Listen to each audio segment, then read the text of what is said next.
Good morning, everybody. Welcome to the Project Oversight Committee meeting. Today is Friday, July 18th. The time is approximately 8:03 a.m.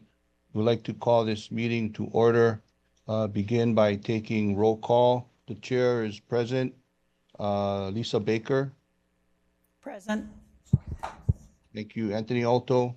Present. Thanks, Anthony. Ed Sniffen is excused. I also like to note the presence of Chair Colleen Hanabusa, Jared Kawashima, John Katahira, Joe O'Donnell, Kaulana Park, Kathy Sokugawa, and did I miss anybody? Is Roger here? No? Okay. Not yet.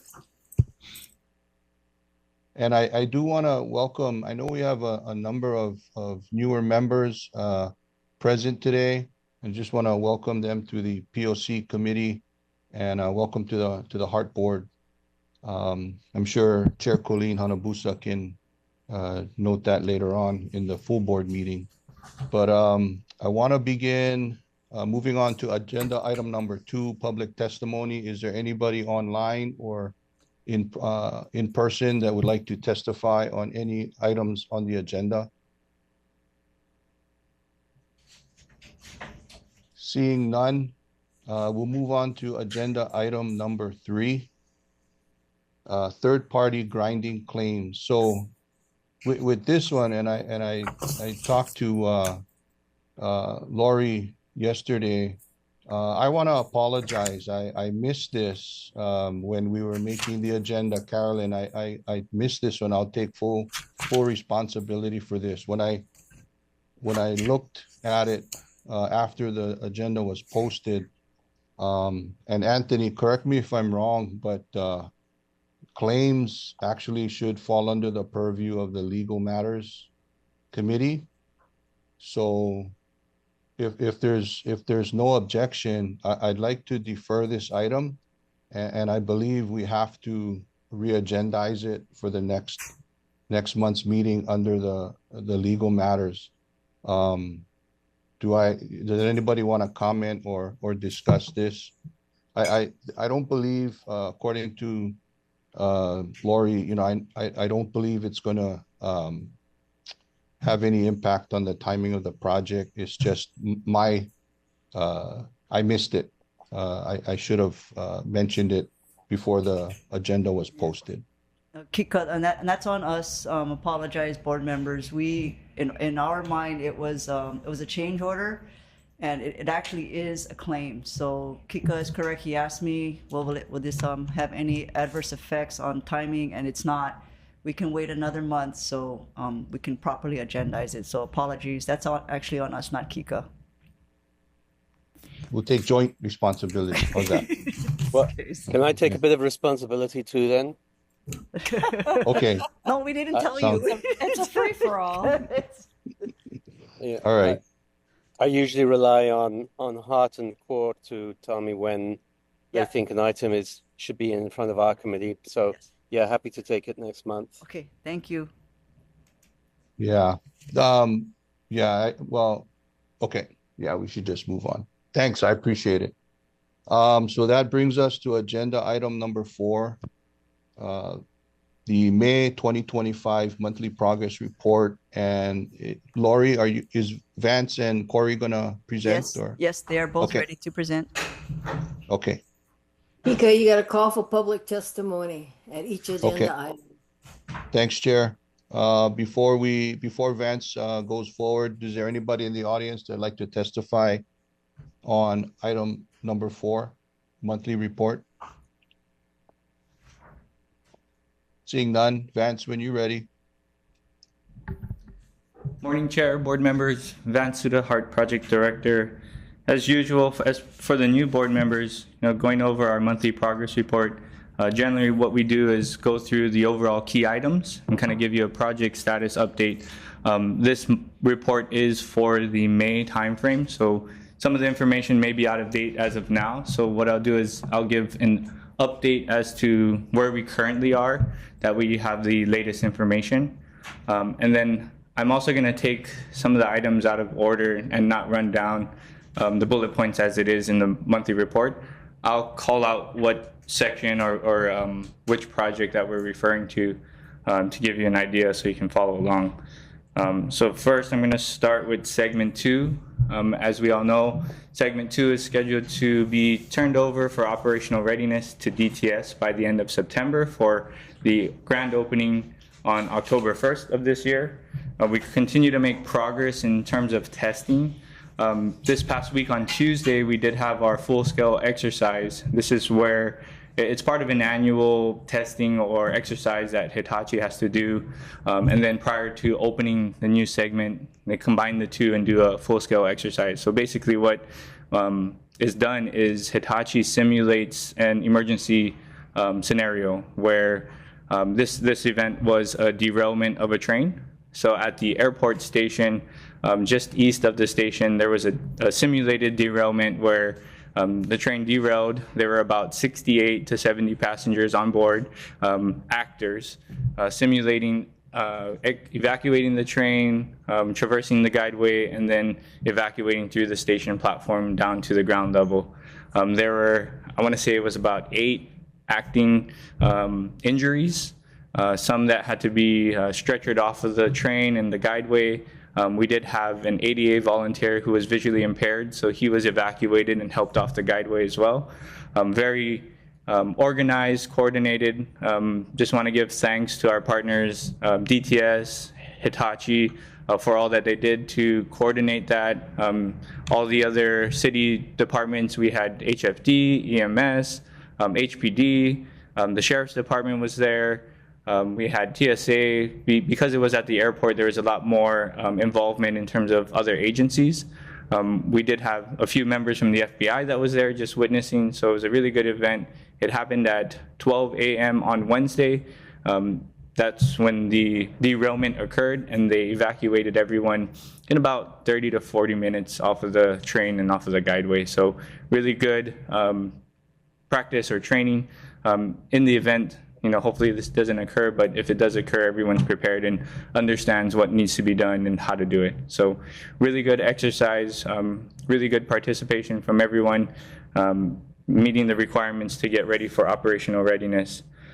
Trial operations, we talked early on when trial operations was going to start, and this is another testing scenarios that Hitachi runs. So basically what they do is they simulate scenarios with the trains with segment 1 and segment 2 combined together.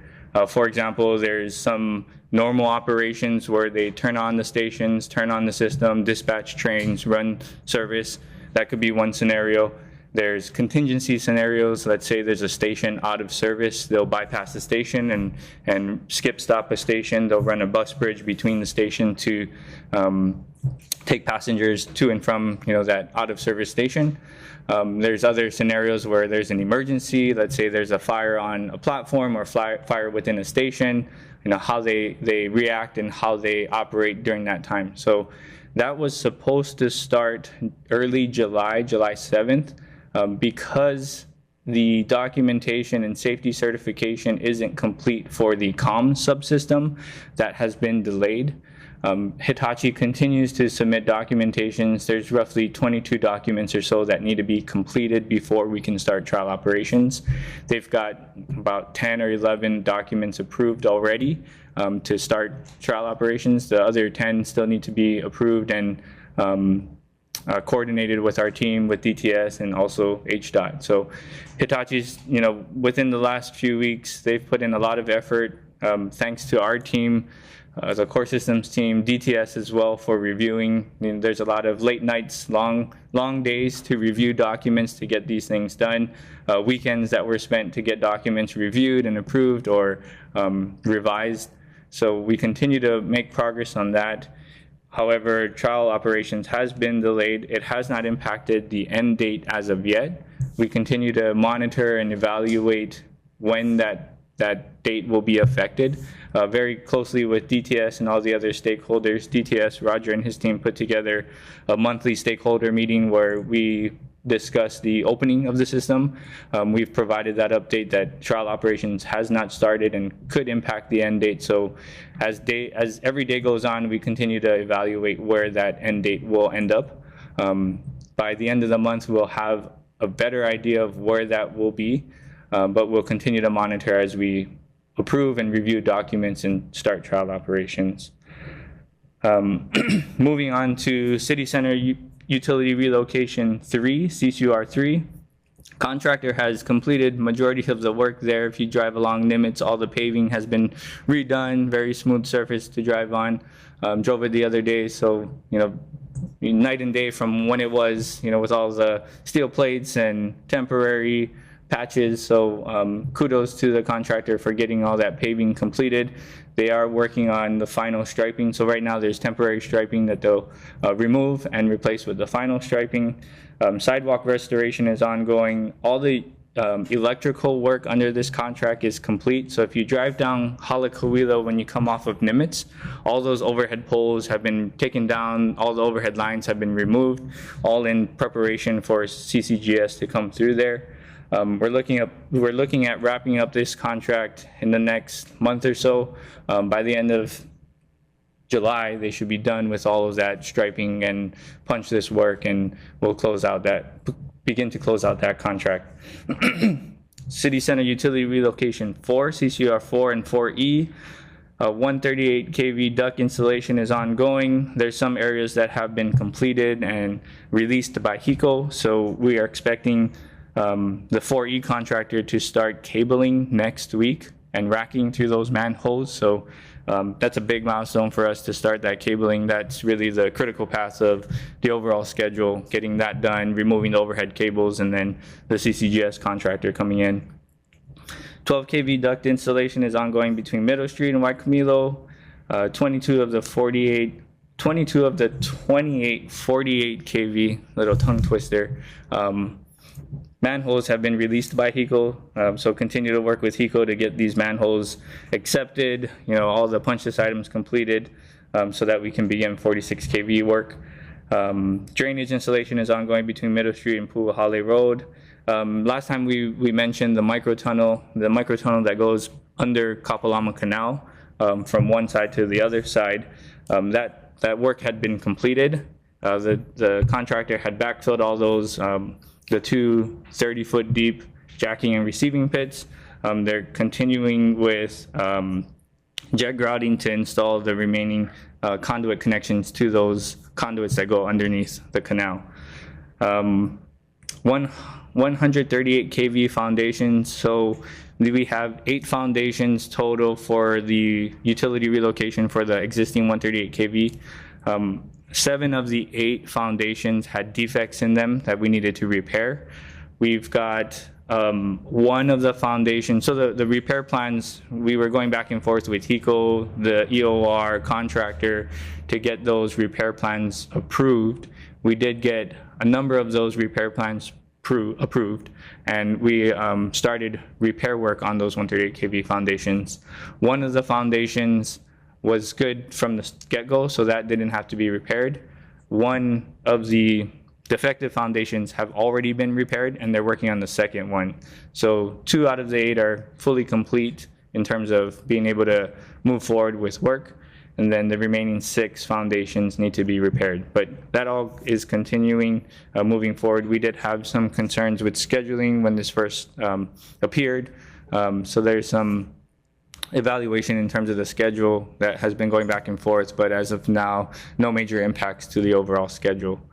So good progress in terms of doing those repairs. 138 kV racking and cabling, as I mentioned, is going to start next week. And then first cutover of 46 kV was completed between Dillingham and Kalihi Street. Moving on to City Center Guideway and Stations, the contractor continues to do geotech borings to finalize designs. They continue to work on designs in terms of guideway, MOT work, stations, you name it. They're working on designs, very aggressive schedule to get designs completed so that they can start construction very quickly. We did have our first station design workshop, neighborhood workshop, last month. I think I mentioned in the last month board meeting, it was coming up after that board meeting. So we did have that for the Chinatown station. We did have a good turnout of community members. We did have some council members there and some elected officials. It was a really good working session. We presented status of the project, and then we had our designer present some features of the station. And again, this is just for mainly look and feel of the station. What is the color? You know, what do you think of the materials for roofing? How does it look? That kind of stuff. It was very productive. The community members had a lot of good questions, comments in terms of you know, the look and feel of the station. There were some questions in terms of the overall layout of the station and the accessibility of the station. So very good community workshop. The way it was presented was we did our presentation, we provided the details, and then we broke up into smaller groups, kind of make it more intimate for the people and the community members so that they can meet some of the designers, some of the Hart staff. We can answer questions on the spot. If we don't have answers, they were able to log them in, write them down. We put it in our database and we'll review them all and address them one by one.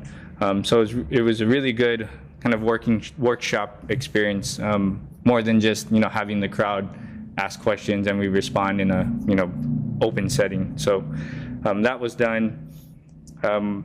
We are expecting test shafts for the guideway to start in late August, September timeframe, with groundbreaking in mid-August timeframe.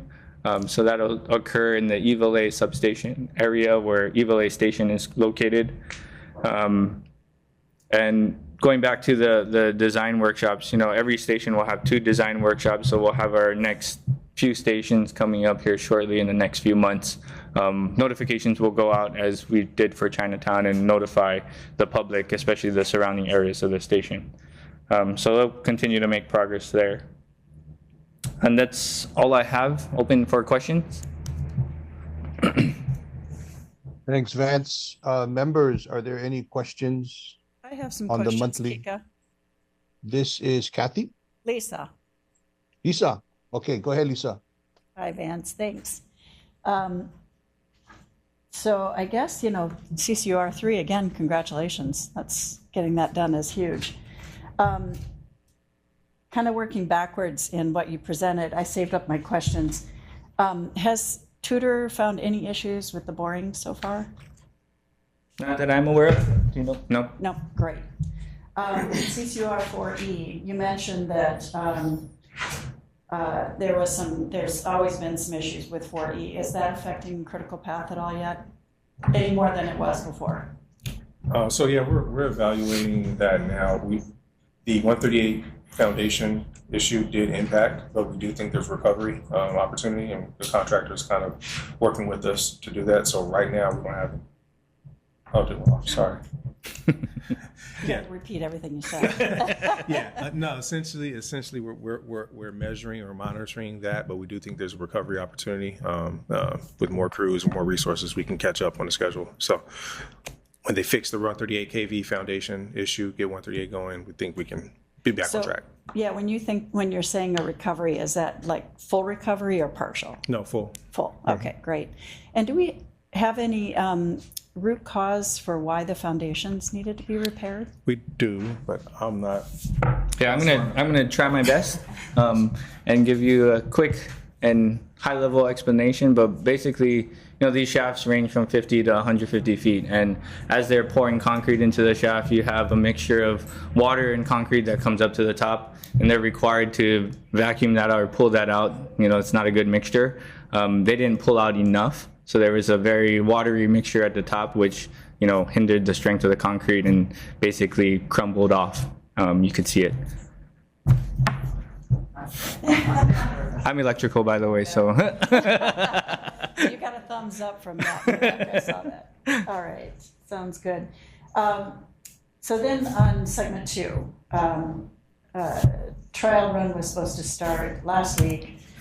You mentioned the reports, that they've submitted about half of the reports. The other half, have they been submitted first time to HART? Yeah, that's a good point. Thanks for bringing that up. So we've been going back and forth through many rounds of reviews and over-the-shoulder reviews.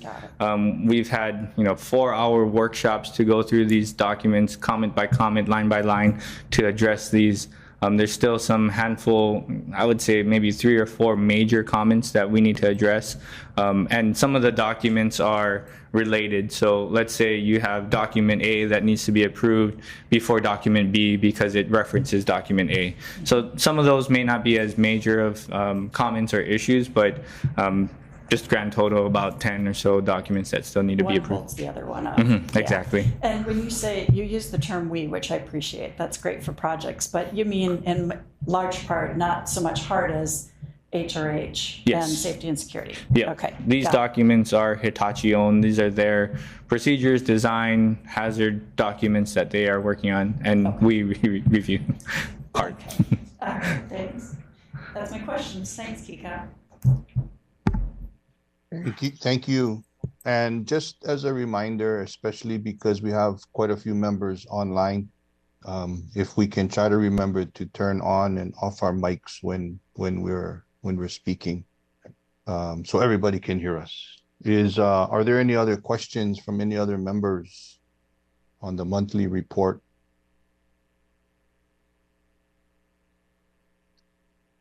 Seeing none. Okay, I have you just answered the questions I had on the foundation.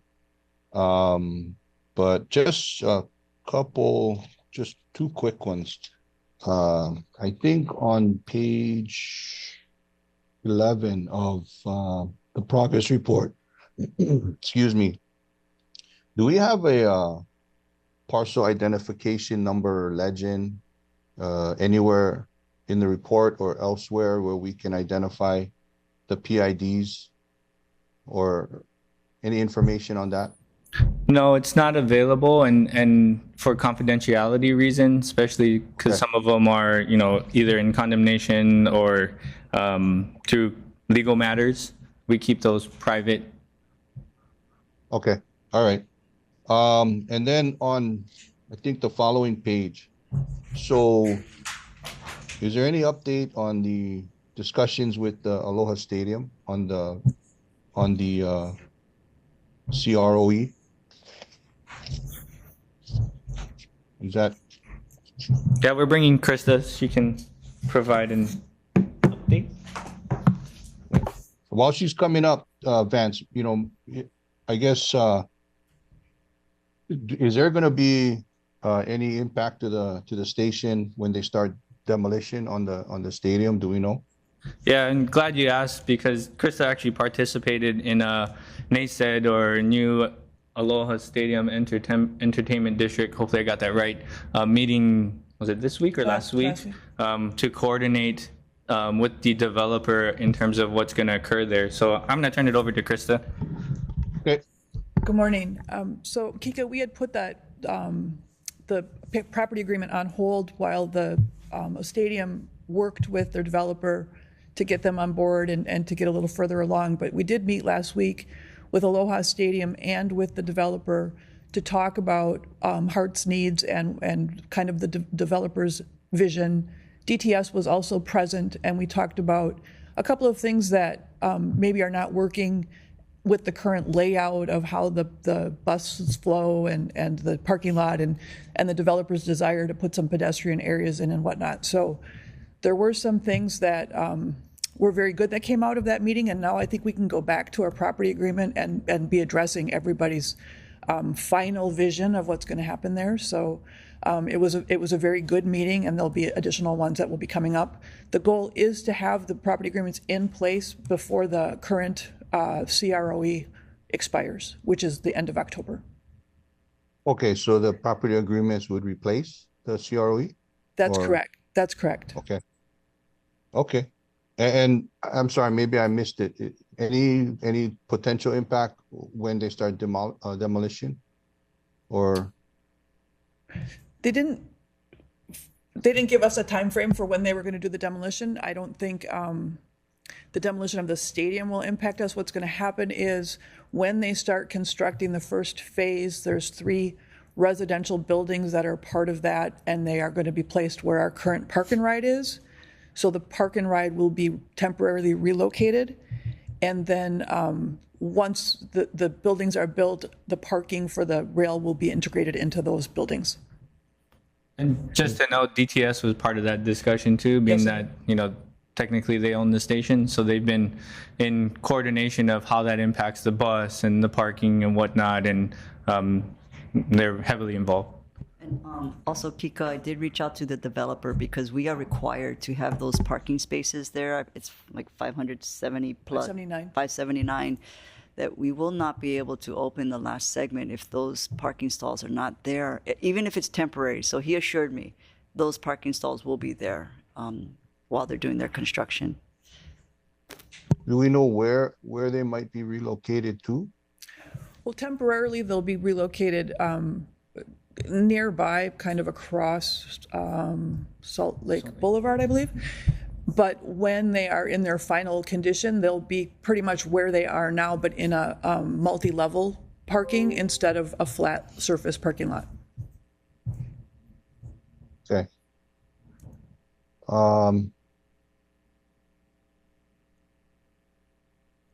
Okay, I appreciate it. Thank you. Is there, well, I guess we can have this discussion later, but yeah, we can have this discussion later. I'll think about it. But all right, is there any other member that have any other questions? I think that was the last one I had. Chair. Yes, Anthony. I had some questions, but actually between you and Lisa, you covered them all. But I just wanted to note that there's a lot going on several different contracts, and at the moment, it looks like we're firing on all cylinders. It's very impressive.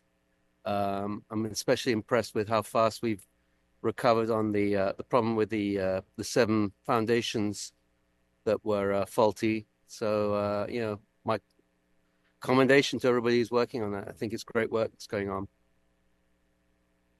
Thanks, Anthony. Either Vance or Lori, would it be possible to have some kind of presentation, maybe of even if it's just a general overview of what that stadium parking area might look like, or what they're planning to do? Is it possible to have them provide some kind of presentation to the POC? Yes, Krista's in the back there nodding her head, so we can arrange that, Kika. Okay, maybe the next what is this? July, August? Yes. Maybe we. Yes. Okay, all right. That sounds exciting. I was in my former life on the Stadium Authority, and we talked about some of that stuff. So I'm glad they're integrating into the rail. Okay, if there's no other questions or comments from the members, if we could move on to agenda item number 5, the May 2025 Project Management Oversight Contractor Report. And I do want to note the presence of Roger Morton.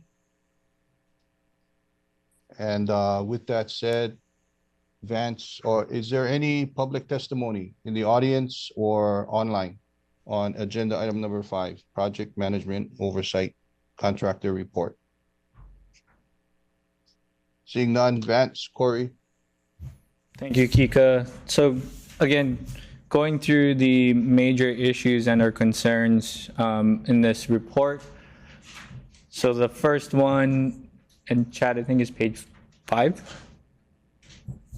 The first one relates to the project cost risk, and specifically the Hitachi claim for segment 1 and 2.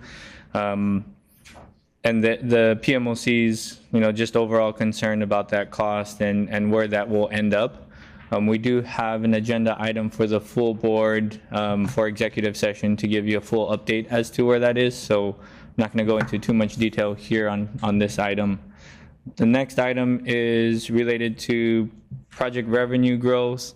PMOC noting the slightly I guess, behind is what they termed the collections compared to the financial plan projections. They're just noting that, they're monitoring it as a concern, being that the overall projections and the project costs were revised recently. So they continue to monitor. We did give them an update this month. We did have FTA and PMOC here for a quarterly meeting. We did provide them reasoning, and they were actually happy with our responses in terms of this. And I'm not going to go into too much detail as I'm not too fluent in this topic, and we can bring Mike O'Keefe up if we have any questions on that. And then the last item is just overall critical path to the project running through CCUR and CCGS. And the items that they noted here and we talked through already is the 138 kV pole foundation repairs. In that April timeframe, we reported to them the defects that were there for the foundations, and we were working through repair plans. So since that, as we mentioned, have been repaired, and we're evaluating overall schedule and determining if there's any impacts. Like I say major, there wasn't no major impacts. So they continue to monitor that, and we continue to provide updates.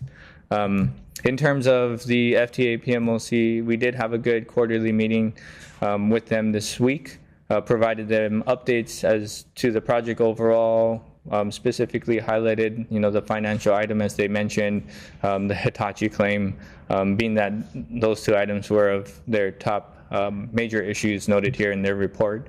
But overall, positive feedback from them, no major issues or concerns from them.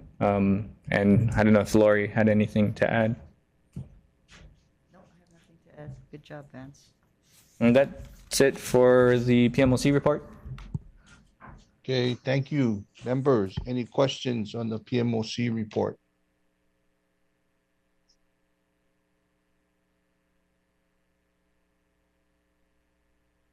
No questions? So Vance, generally speaking, they were here, and other than the items that you mentioned, comments were positive? Yes, very.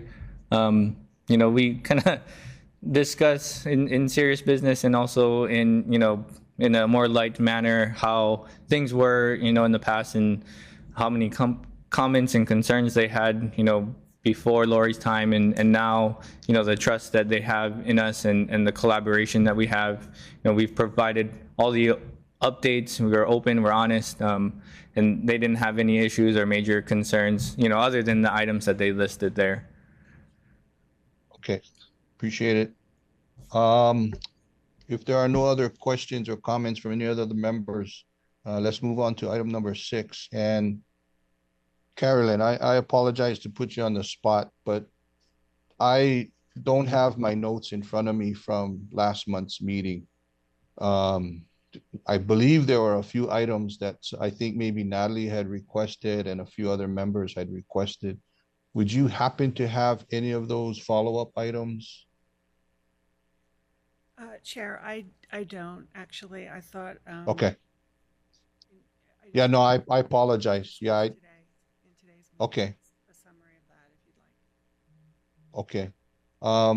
Yeah, I apologize. I know I had a few items from last month's meeting for follow-up, but I don't have that information in front of me. So if any members can recall from last month, if there's anything.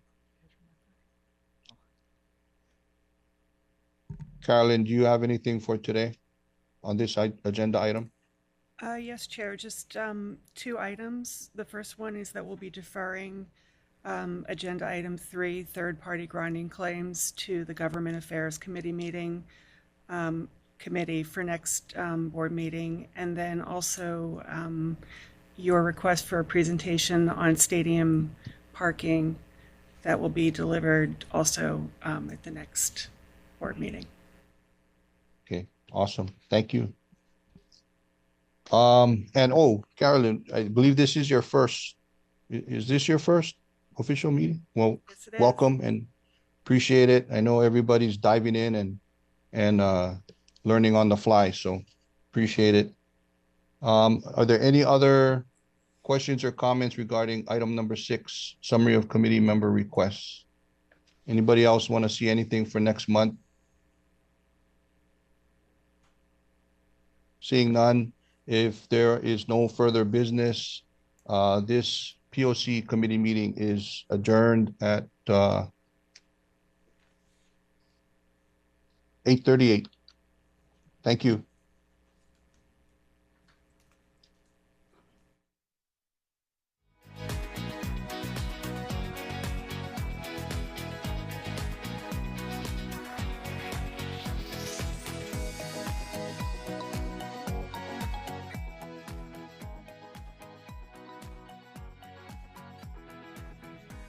Chair, you're.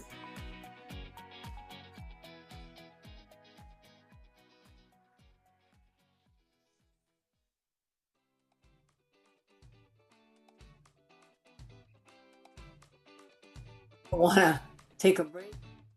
Feel free. Just let me know, and then we'll take a 5-minute break. I don't see anyone. I think we're good, So Chair. we're good. Yep. So let's proceed to the Board of Directors meeting. This is the Board of Directors meeting of Friday, July 18th. It's actually amazing, 8:39. And we're following Kika and we're 8:39.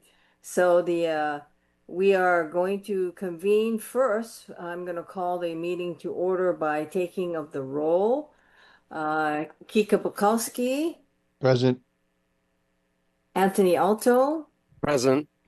Don Takeuchi Apuna is excused. Lisa Baker, Present. Natalie Iwasa is excused.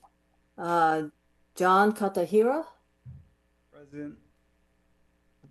By the way, welcome. Thank you. Jared Kawashima. Present. Are you in person? I missed you in person.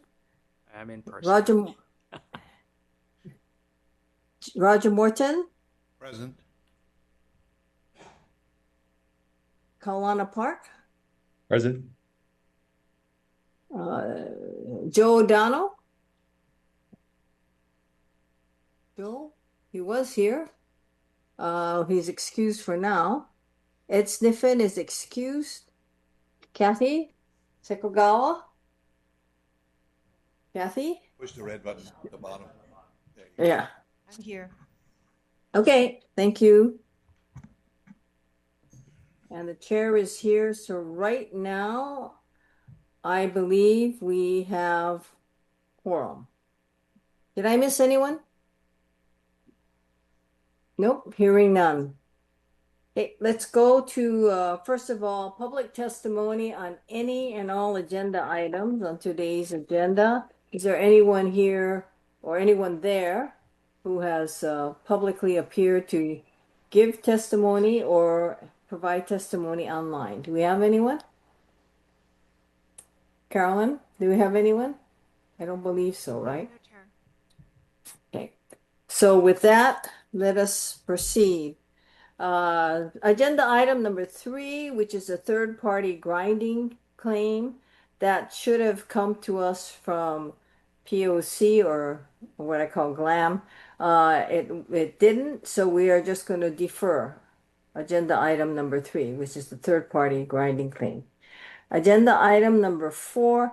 Before I proceed any further, is there anything, I didn't see it on the agenda, anything that needs a vote this morning? Oh, no, Chair. It was just the grinding claims. That was the only one, and the next one to go into exec session. Right. Okay, so we can go into exec session. So agenda item number 4, anyone here to testify on agenda item number 4, which is Hitachi segment 1 and 2 claims update? Anyone there? I assume, unless I hear something, that there isn't. And Chad, and there's nobody online, right? Am I seeing some action? Is there anyone there or anyone wanting to do anything on Hitachi segment 1 and 2? Chad says there's no one online. Okay, so with that, we are going to proceed to Hitachi segment 1 and 2 claims update. Now, before we call for, I'm going to call for a motion for executive session. Laurie, do you guys have any specific presentation that can be public? And if not, we're going to go into executive session. No, we do not, Chair. Okay, so with that, I would like to have a motion that the board enter into executive session pursuant to Hawaii Revised Statutes 92-4 and subsection 92-5A4. And this is to consult with the board's attorney on questions and issues on a matter pertaining to the board's powers, duty, privileges, immunities, and liabilities. May I have a motion to that effect? So moved, Chair. Paulana. Paulana moves. Any second? Roger. Roger moves second. Okay. Is there any discussion? If not, then I will assume that we will have unanimous consent on moving into executive session for agenda item number 4. So you guys figure this out. I've never been on this side before. I just assume you will move everybody out and the rest of us will stay.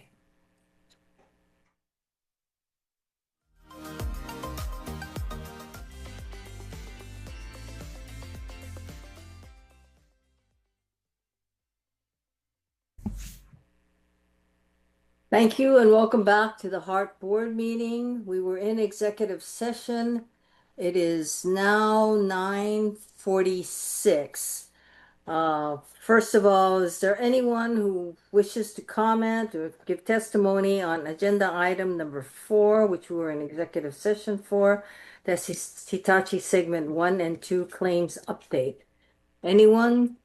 Seeing none or hearing none? Because we're in executive session under the Sunshine Law, we must give a summary of what occurred. The summary is that we, the board, received an update from the respective lawyers plus staff who are involved with the Hitachi segment 1 and 2 claims. So we did receive an update. No votes were taken. So with that, no sunshine laws were violated. So with that, I'm going to move on to the next agenda item. Because we're going to lose quorum shortly, is there anything in particular that members would like to hear about that we can take out of order? Because we're going to lose quorum in about less than 15 minutes. Anyone? If not, okay, let's go to agenda item number 5, which is the appointment of a new finance committee chair. Members, I'm going to defer this matter. However, I would like to know who is interested in becoming the finance committee chair. And of course, as you know, you must be a voting charter member in order, well, not voting, you have to be a charter member in order to get the appointment to the chairmanship. So if anyone is interested, please let Carolyn know, and we will proceed accordingly. So any objections to that? If not, we'll move on. And I believe I called for testimony, but if I did not, I'll call for it again. So that's on agenda item number 5, appointment of new finance committee chair, seeing and hearing none. Agenda item number 6 is the committee reports, and we just had the project oversight committee meeting before this. Is there anyone there who wishes to have testimony or present testimony on the committee report, which is agenda item number 6A, which is today's project oversight committee meeting? I see or hear none. So with that, Kika, you want to give your report? Thank you, Chair. Your committee on project oversight met this morning at 8 a.m. and we did defer agenda item number 3 regarding third-party grinding claims to be re-agendized in next month's meeting under the appropriate subject matter committee.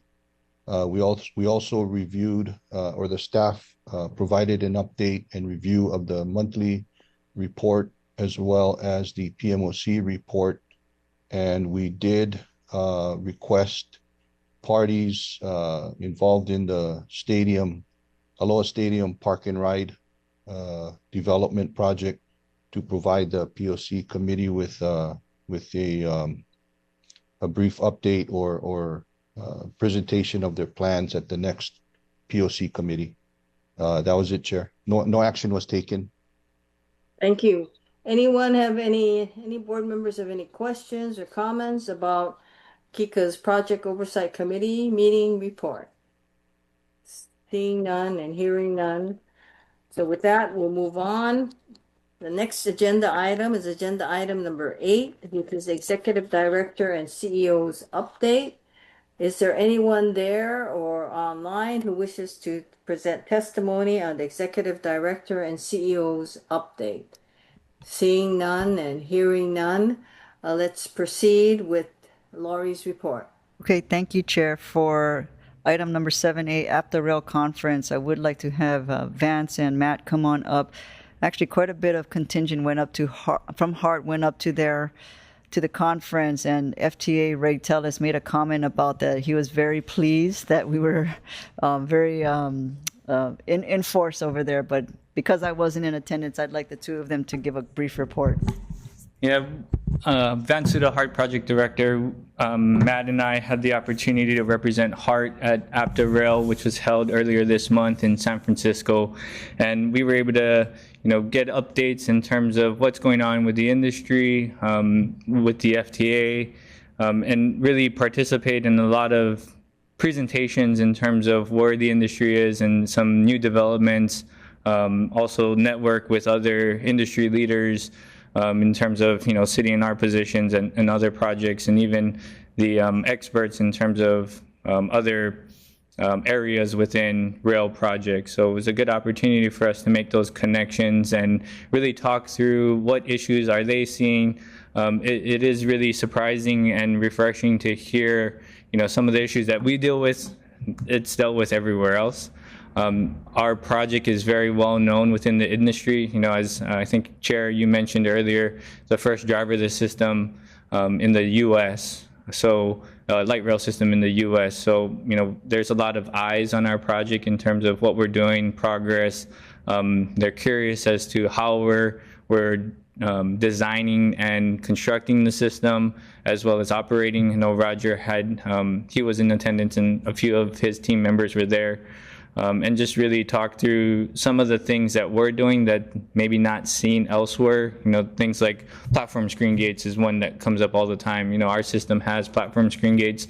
A lot of the other systems throughout the U.S. don't have platform screen gates. So we get the question all the time of, how are you implementing that and how does it work? Are they reliable and things like that? So being able to share our experiences that we have here, and also hearing other experiences, being with the new contract for CCGS and Tutor on board.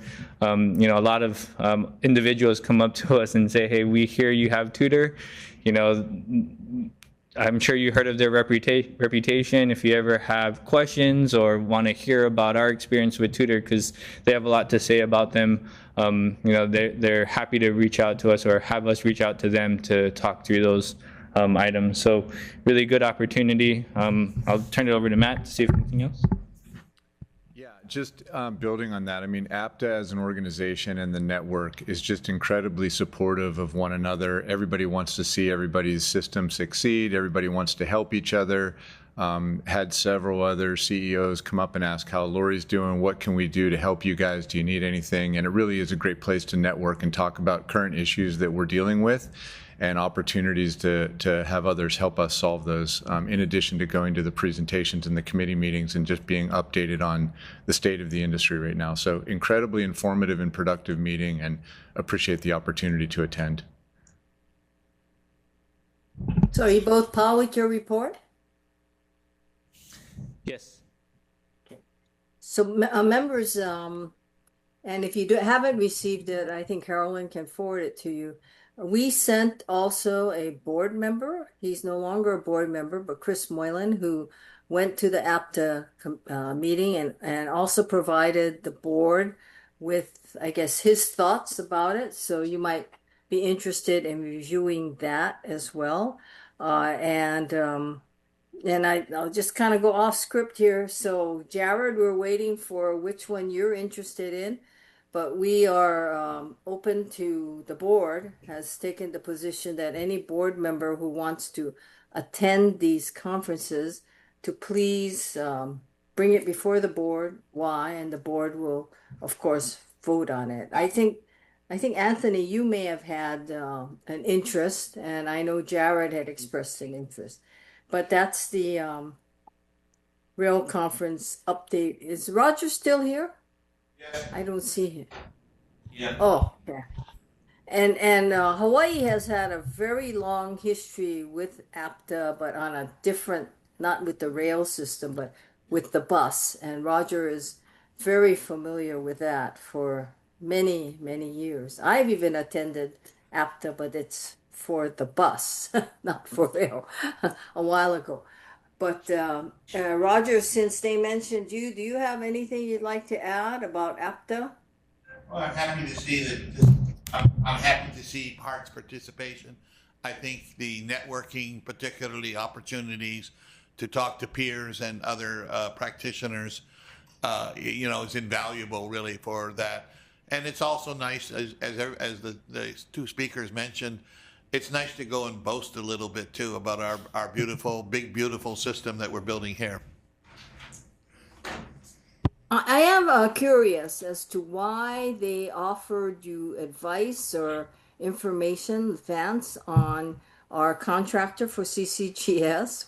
What was the interest?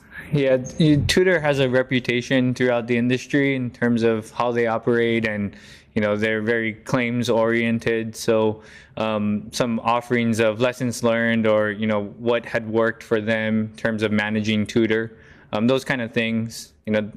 Some from LA Metro. They're working on current projects that they want to share. How you can manage or potentially manage Tudor and kind of keep them in line.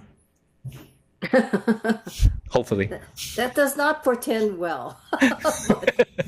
Thank you very much. I was curious as to why they would go out of their way to offer assistance. But anyone else have any questions or comments about the APTA Rail Conference update? Thank you, Sure. Roger. Oh, sorry.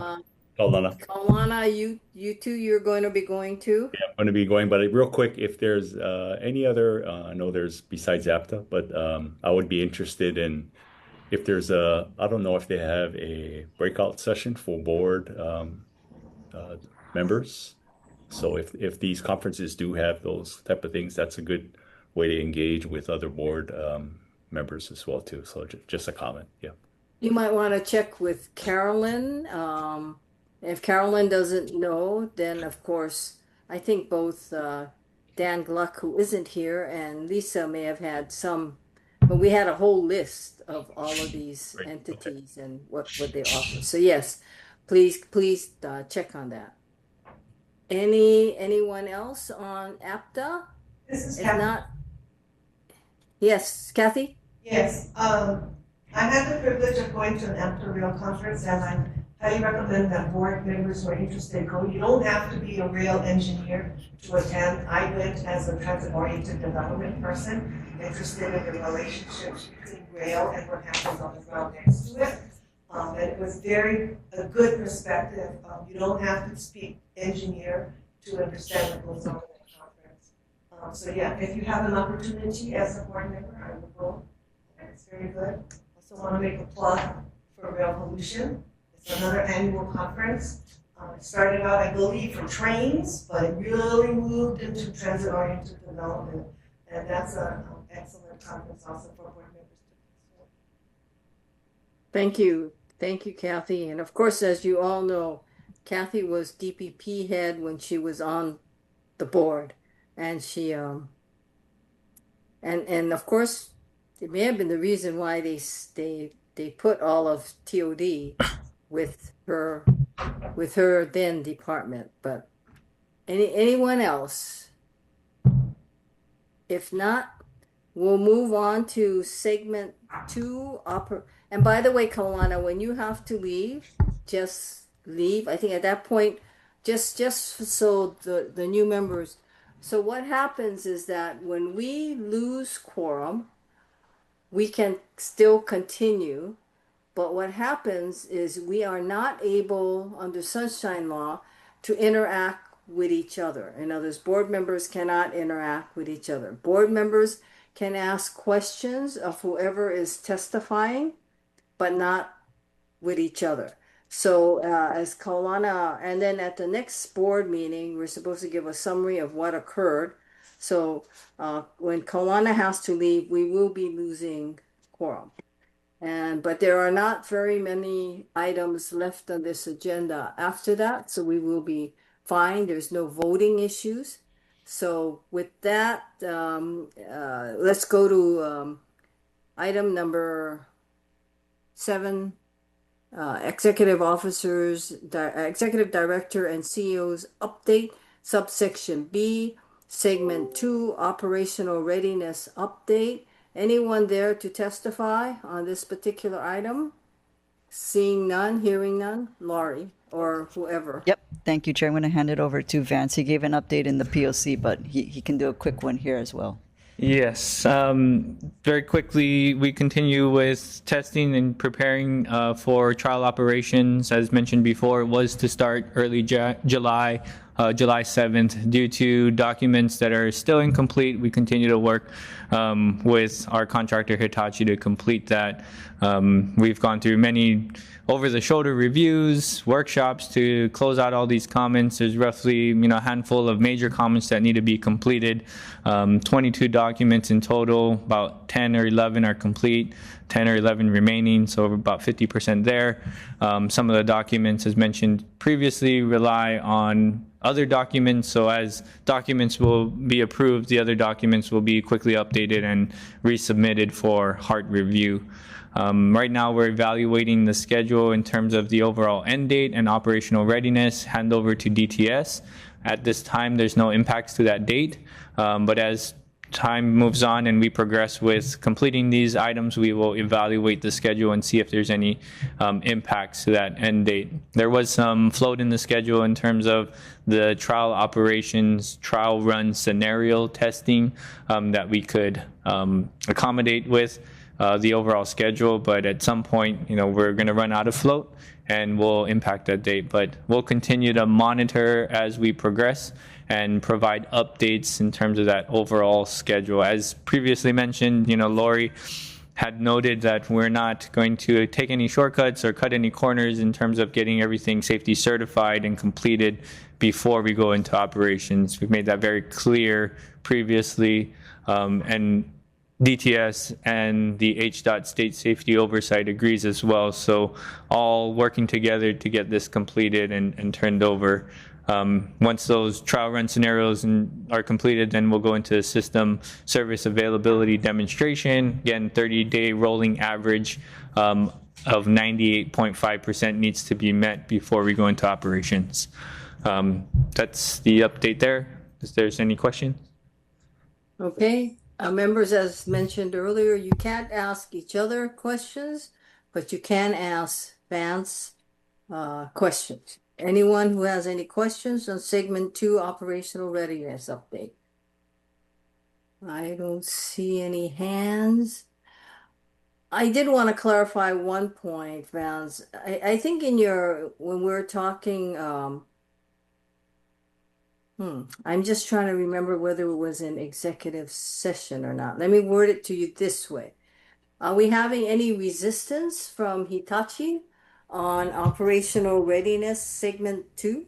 No, they've actually done a really good job in terms of getting segment 2 ready. They've, improved in their efficiency and installation and testing. Everything went smooth. I think, we talked earlier this year about cutover and migration of segment 1 and 2. They've been very motivated to get segment 2 completed. In the past few weeks, they've been all hands on deck in terms of getting these documents completed, spending long hours with, their team, our team, DTS, reviewing documents, returning documents. We've even spent weekends, reviewing documentation to get this completed as soon as possible. So no resistance from them. They're actually pushing to get segment 2 in operations as soon as possible. As for the new members, we have this very unusual, so many days of no occurrences, and then we proceed accordingly and we start all over again if there is an occurrence, which you guys define. Can you explain that, especially for the new members? And also, can you tell us how we are doing on segment 2 on that testing? Yeah, so trial operations consist of 2 phases, trial run and system demonstration. Trial run is where we run scenarios, whether it's normal operations, contingency operations, or emergency operations. So they've got, I want to say, about 27 scenarios that they need to run. So one, normal scenario that they would run, they would open the system, dispatch all the trains, as they were in regular normal service, starting at about 4:30 a.m. in the morning. Other scenarios, for contingency, if a station was out of operations, they would stop that station or pass by that station, do a bus bridge in between that station and the other stations. Some emergency scenarios where if there was a fire within a station, closing that station down and skipping that station as well. So that trial run period, they'll run through all those scenarios. We observe, we provide feedback and input. If they miss something or they didn't do something as per procedures or operating requirements, then they would have to go back and readdress or redo the test. Once they do all of those tests, then they would start system service availability demonstration. And that's where they have a 30-day rolling average of availability calculation. And the calculation is very complex in terms of what goes into that calculation. To simplify things, if they are delayed because of an operational issue, let's say the vehicle doors don't open and close properly, and they have to take a train out of service and then redispatch a spare train. If that impacts the availability of service, trains are to arrive every 10 minutes at a station, their availability is deducted or their average will go down. Since it's a rolling average, they could have 20 days of 100% availability and then they have 1 day of 98% availability. That brings down the average slightly, and then they have another day of 96%, it'll drop that average down. But if they have, the following 25, 26, 27th day, they have 100%, and by day 30, 31, they have 98.5%, they have met the contractual requirement for system service availability. And that availability is calculated based on, as I mentioned, operational issues, not necessarily passenger-induced issues. So if a passenger's there, they hold the door open and they cause the train to be delayed, that's deducted from their average. That's not counted against them. The segment 1 SSA demo, system service availability demo, was done within 35 days. We had a situation there where, free reign of the guideway. We have no passengers, nobody there, no issues that could, occur on the outside. Hitachi had full control of making sure they meet that availability. With segment 2, we have a unique situation where segment 1 is in operation. We'll have to continue to move passengers on segment 1 as the trains get to Aloha Stadium. All passengers need to disembark, and then the train will continue into segment 2 with nobody on. We'll have 2 different system service availability calculators because Hitachi will still need to get paid for segment 1, and then we'll have a different calculator that'll calculate for segment 1 and 2 so that we can grade them or score them according to that 98.5%. As the trains come back from segment 2, Aloha Stadium will stop. Passengers can get on and continue on east. So a little bit of a challenge, DTS and HART, Hitachi will need to make sure all the passengers get off, deal with potential, difficult passengers getting off. So those will all have to be factored into the calculation as well. So Vance, where are we in terms of that? So that hasn't started. Trial operations, Hitachi's hopeful that they can start on Monday. We're still reviewing documents.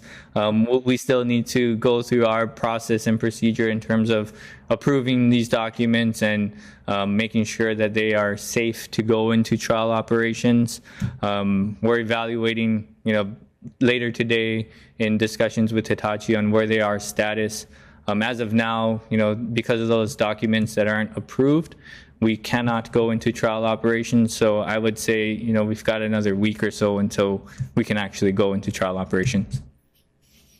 Thank you. Any questions? Not? Nobody? Okay. Thank you. So let's move now to 7C, which is the Executive Director and CEO's update on segment 3, groundbreaking update. So I think that may be Laurie, but anyone here to testify on that particular item or online? Seeing none, whoever is going to take that. Thank you, Chair. Yeah, Matt has an update on segment 3 groundbreaking. Morning, directors. Matt Scanlon, Hart Deputy Project Director. Yes, for segment 3, we're excited that we're ready to actually start construction in that segment. Tutor's been working on their designs for about the past year, and so right now we have a groundbreaking scheduled. I believe it's going to be August 11th at 8 a.m. I see our public involvement team. 8:30. I was going to say, I see our public involvement team coordinating some availability. I know they're trying to get the mayor out there. There's a lot of excitement about permanent construction starting in segment 3. So August 11th, I believe it's going to be at the Future Civic Center station site on Halakawila.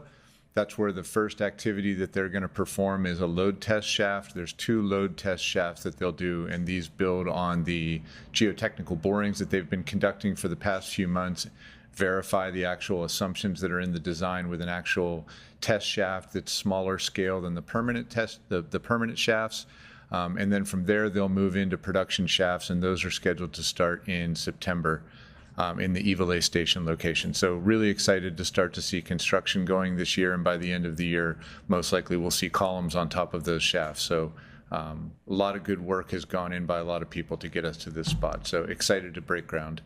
Thank you, Matt. So, board members, the date was going back and forth as recent as yesterday. So please don't be offended. We just needed to make sure Mayor was available, and so it just got nailed down yesterday. So Carolyn should be reaching out to you folks to make sure that you guys can also be in attendance. Okay. Thank you very much. Members, any questions on agenda item 7C, which is segment 3 groundbreaking? Any questions, comments? I have a quick question for Lori. So what is expected of the board members other than just showing up? Because I've not done that before. That's it. That's it. It's just show up. Yeah, and you're welcome. You don't have to. I don't even know if there's going to be refreshments or anything. That's up to Tutor if they want to. Sure about that. But I guess a little hand shovel. Yeah. That is really exciting, though. Yeah. Congratulations, you guys. That is just gives me goosebumps to think that we're working on segment 3 now. Yeah. That's awesome. Thanks. Thank you. Just to be clear, Lisa Hirohara, is there going to be an issue with board members being at an event like that? Because It's not really for us. It's a public event. So we can have more than the majority. Yeah, it's not. Yeah. It's not really into board. It's not really into board business. So you guys are okay as long as you don't talk about board business at the groundbreaking. Okay, so that means all board members who are interested can, of course, attend. So with that, members, we have finished agenda item number 7. Executive Director and CEO's update A, B, and C. Anyone here wishing to testify on that particular item? Seeing none, hearing none, we're going to move on to agenda item number 8, which is the summary of board members' requests made during the June 18, 2025 Board of Directors meeting. Carolyn, do you have anything on that? Yes, Chair, I have one item. That item is a request from you to defer the appointment of a new chair for the Finance Committee to next month's board meeting, and also your request for any interested board member to please let me know. And we're also deferring item number 3, which is the third-party grinding. Yes, Yes. that as well. So with that, members, we are done. So with that, I'm calling it. Colleen, Yes, Lisa. Just one thing I Yes. wanted to at least state this. Olelo has been playing a recording of our last month's meeting on a different channel. So if there's confusion, that's the reason. I was notified there's some people that were listening to that meeting thinking it was this meeting. So Chad will address this with Olelo, but yeah, we'll make sure that doesn't happen again. Thank you. Anyone else?